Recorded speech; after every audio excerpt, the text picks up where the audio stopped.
Hello and welcome to the Murder Media podcast, where we analyse and overthink true crime content. I'm your host, Dr. Stella Marie Gaynor, and you can follow the Murder Media project over on Instagram and Facebook. Let's stop pretending that I'm using Twitter, because I'm not, at murdermedia81, that's the numbers 81, or email me directly at murdermedia81@gmail.com, and you can find all episodes linked via the WordPress site, Podbean, Spotify and Amazon Music. I'm on my own again this week. Last week I had a lovely chat with Dr. Shelley McMurdo, which was really fun. We will get Shelley back at some point because I get the feeling that she's not finished talking about true crime. So we'll bring Shelley back and we'll bring Laura back as well at some point. For now though, it's still the summer. Well, it's the UK version of summer anyway, but I'm still too hot and I'm still complaining about it. So let's crack on because this room is roasting.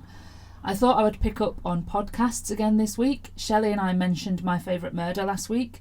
I had a closer look at their live recording at the Neptune Theatre back, it seems like ages ago now, back in episode 3. Do go and have a listen if you've not listened already. When I examined My Favourite Murder millions of years ago back in episode 3, I looked at the Bundy story, or Billy Bullshit as he's known here on the Murder Media podcast. So in this episode, I want to carry on with our look at another case, another big hitter, Jeffrey Dahmer, and the telling of his story in 2 more podcasts. So we've already looked at how the Cult Leader podcast dealt with Jeff back in episode 5. This week we're going to examine a little bit of All Killa No Filla and the last podcast on the left and their take on the Dahmer case. Now both these podcasts have a lot of things in common, but they're also quite different and they present the Dahmer story quite differently as well. Both All Killa No Filla and the last podcast on the left are true crime comedy hybrids. Both have hosts that have background in stand-up comedy and both are self-startup. We already know that podcasting really came of age around 2015 when the Apple upgrade put access to podcasts as default on the iPhone and iPad interface. Now I find it slightly irritating to think about it this way with, Apple leading the charge, but technological developments and changes do drive consumption and creative habits or changes in these habits and vice versa. But podcasts became easier to access, more people started listening, podcasts became easier to make, more people started making them, and round we go. I think it was in episode 1 where I mentioned Lindsay Sherrill's work when I mentioned Serial. So Sherrill notes that true crime is somewhat of a dichotomy. She says that on the one hand, true crime or murder media, these narratives uphold law and order. She says they function as morality tales, but that they centre on criminals, grisly details and highly subversive characters. Sherrill says, quote, "True crime toes a line between traditional reporting and crime entertainment," end quote. Now I have a few issues. Issues is a bit of a strong word, isn't it? I don't mean issues. I mean further thoughts or expansions on this, on what Sherrill says. So she talks about subversive characters. Now we've already seen that these characters are made extraordinary or subversive by the narrative structures of true crime. The characters themselves in the real world, in real life, have said in interviews that murderers are not drooling monsters that jump out of the shadows. Remember that McCann article that I love, the one that positions Bundy, fucking hell, he's here again, the one that positions him in the same everyday patriarchal system as everyone else, that to develop the mediated Bundy as a super monster keeps the workaday systems of power and control in power and control. I think we can reread or re-examine the upholding of law and order, as Sherrill says, as the upholding of impressions of masculinity and patriarchy. And we can reread the subversive characters as mediated impressions of the wrong types of masculinity and patriarchy that are purposefully created and constructed, as McCann said, as other and separate. And yes, women murder too, and we'll get to a historical female killer in a couple of episodes. But through my research, I'm really starting to question and to drill down into the law and order that true crime supposedly upholds. Whose law is it upholding and whose order are these true crime texts upholding? So to talk about that a little bit more, I think I need Laura back. So we'll pick up on that again in another episode. But for now, let's just hold on to this thought and just keep it in our heads as we go through this episode. But I'm really focusing on Lindsay Sherrill's quote about grisly details, subversive characters and upholding law and order. Now Sherrill says that true crime is a type of entertainment, and it is. So we watch, listen or read these media forms because they entertain us, because they provide entertainment, and there's no getting away from that. True crime content is interesting, it's unsettling, it's maddening, but it's entertaining. And as both me and Laura and me and Shelley discussed, that is a point that we should meet head on. In this episode then, I'm going to discuss, with that quote from Sherrill in mind, When Dahmer's crimes are compressed together with comedy and improvisation, is the morality lost? Are they still upholding this law and order? And what other forms of entertainment are being utilised in these podcasts to tell true crime stories? And we'll also continue to think about, when these stories are told by podcast hosts, what happens when it spills over into social media. Now, a quick caveat here. No one here, not myself or any of the podcast hosts that I'm going to discuss today, none of them ever make fun of victims, ever. The hosts on All Killa No Filla and the last podcast on the left only ever roast and mock the killers. Now, comedy is subjective. What makes me laugh is different to someone else, and so on. So, do bear that in mind as I talk about the jokes that are made on these podcasts. All right, let's get into it. Radio has previously been argued to be a blind medium, yet most radio scholars disagree with this. So, Crizell, Dubber, Starkey, and instead they say that radio is in fact a visual medium, that the image it creates in our heads are just as rich as those on, say, television. How does the true crime podcast, also being an audio medium like, but not the same as radio, how does it create such imagery? The podcast, or at least the two that we are discussing today, All Killa No Filla and the last podcast on the left, unlike radio dramas, both dispense with sound effects or any attempt to develop aural texture. Instead, they rely on speech as their method of telling and drawing the story. It's here then that we can see what Cheryl described, the true crime, the horrific fact, becoming entertainment.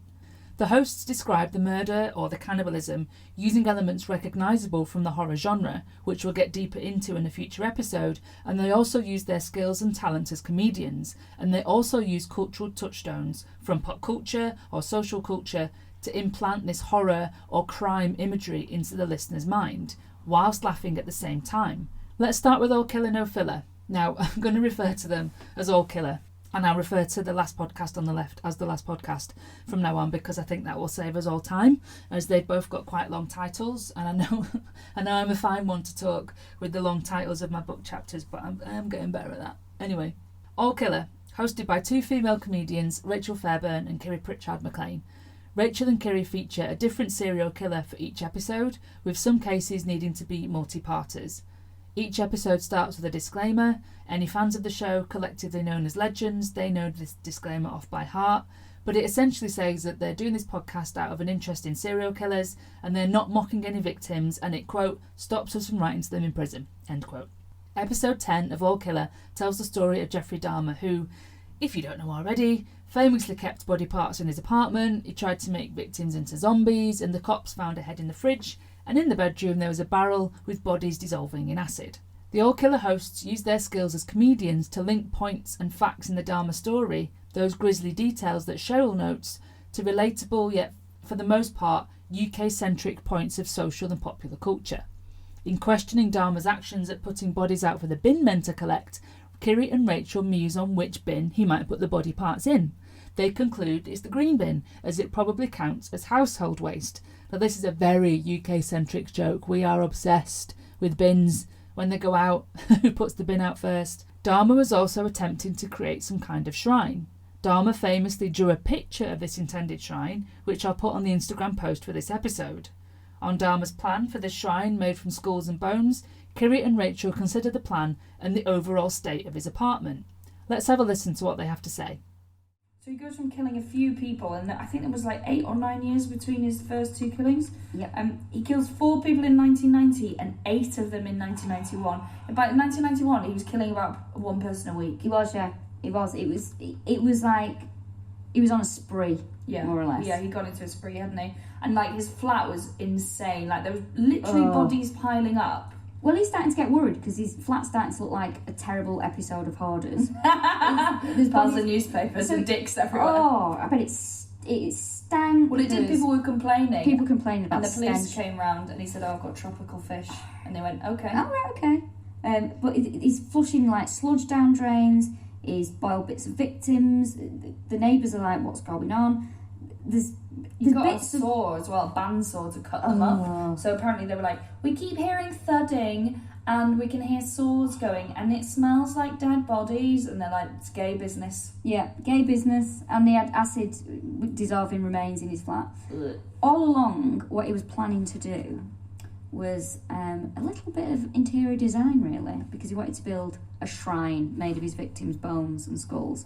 So, a shrine to what, though? They never say that, do they? Well, it's just a shrine to all the people that I think maybe he just wanted to keep them with him and have them looking ornamental. Yeah, because he set up like a nice comfy chair, one of those spinny office ones, in front of the shrine. So it was just to sit there, really. Just to have a look, yeah. Admire his handiwork. And it was such a... You can actually look, if you Google it, Jeffrey Dahmer shrine, Google image it, it does come up with a drawing of it, which I've actually recreated. I'm just showing Kiri now. Oh, right. There you go. It's interesting.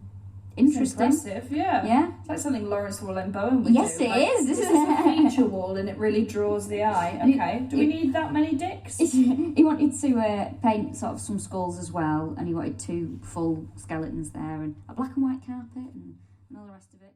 The discussion over which bin to put a body in and the joke about Lawrence Llewellyn-Bowen makes a mockery of Dahmer's actions, giving us a visual representation of the horrors of the apartment and merging it with a 1990s UK TV show with questionable interior design makeovers. If you think back to the episode I did on Cult Leader and how Spencer Henry places himself in the story by musing about how he might do something or how he might react to something, Kiri and Rachel remain outside of the story and approach the grisly details from a perspective that maintains a distance and makes use of cultural touchstones to mock Dahmer's decisions that will probably not make much sense to a listener who's not from the UK or was not alive in the 90s.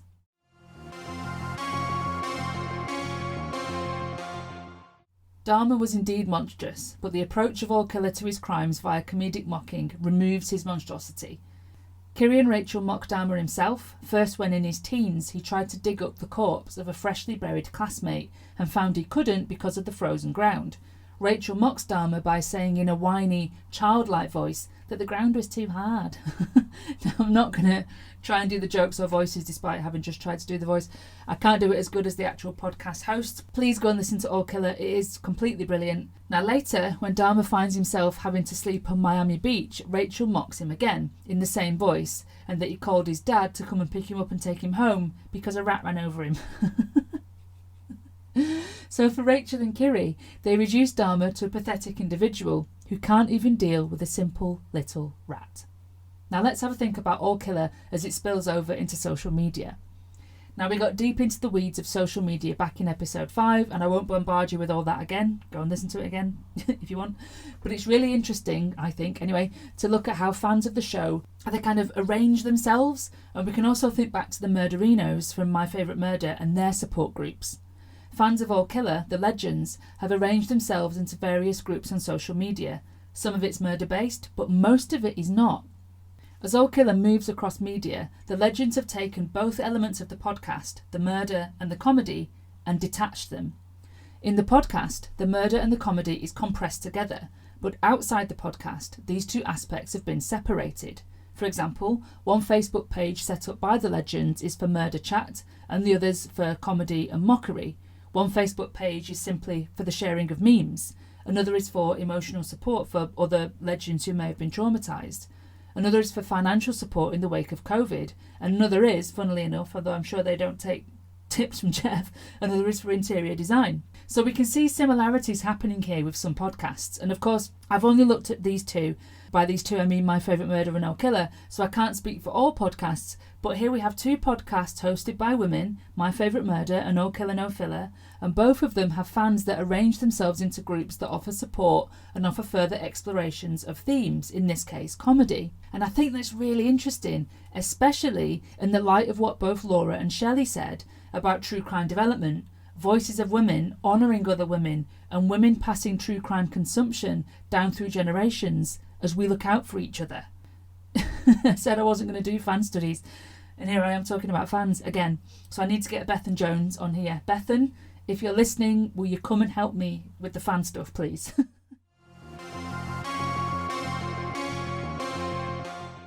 The last podcast on the left is hosted by Marcus Parks, Henry Zabrowski and Ed Larson. Confusingly, in the episode that I want to discuss today, Ed was not hosting back then, it was Ben Kissel. Now, Ben no longer hosts, but for this little bit of analysis here, I'll be exploring the last podcast as per the lineup which featured Ben Kissel.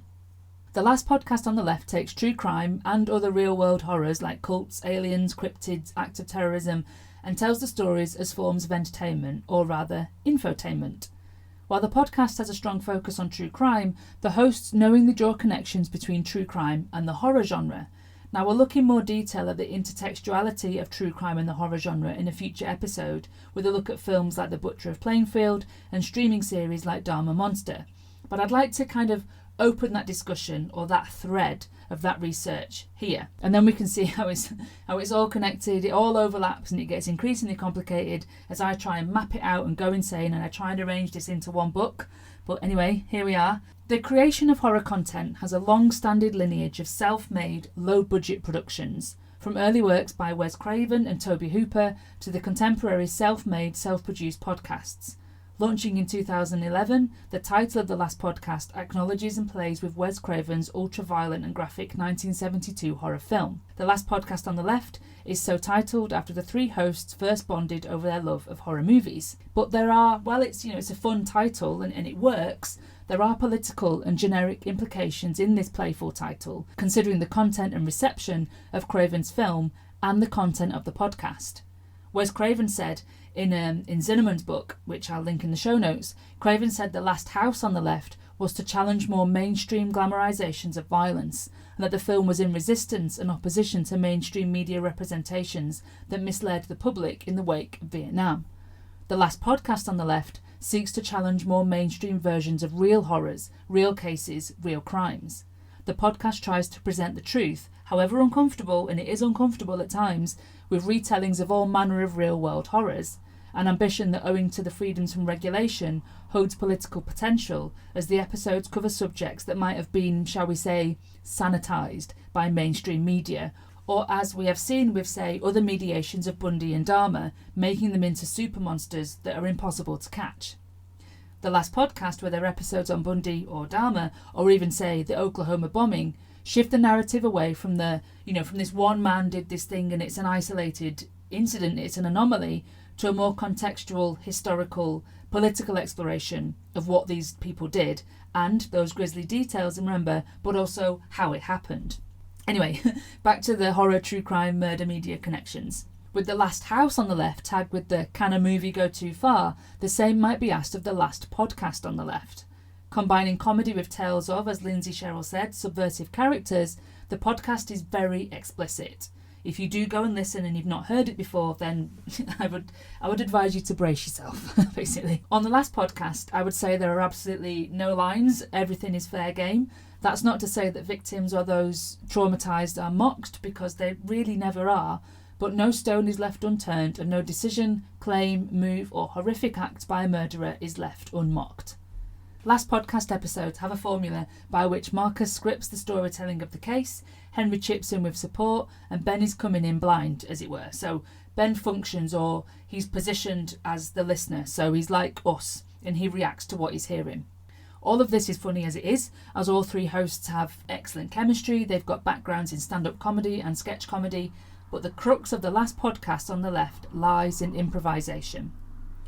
According to Anthony Smith, improvisation or improv is the, quote, practice of inventing as part of a performance relatively complex and substantial comedic narratives concerning fictional characters, end quote. In The Last Podcast, Henry moves fluidly in and out of characters in an improv style, but the characters are not fictional. Henry improvs Jeffrey Dahmer, but Jeffrey Dahmer is, or was, he's dead, is a real person. Henry's portrayal of him is comedic entertainment. The horror of the real person, Dahmer, becomes Henry's improvised comedy version. He creates a kind of cartoon of Dahmer, a subversive character that becomes even more unsavoury, no pun intended, although it's a fucking great pun, becomes even more unsavoury when Henry improvises situations and conversations that his version of Dahmer takes part in. So let's hear a clip from The Last Podcast, and I'll also include the opening titles because they're particularly interesting when we consider these horror connections. There's no place to escape to. This is the last podcast. On the left. That's when the cannibalism started. What was that?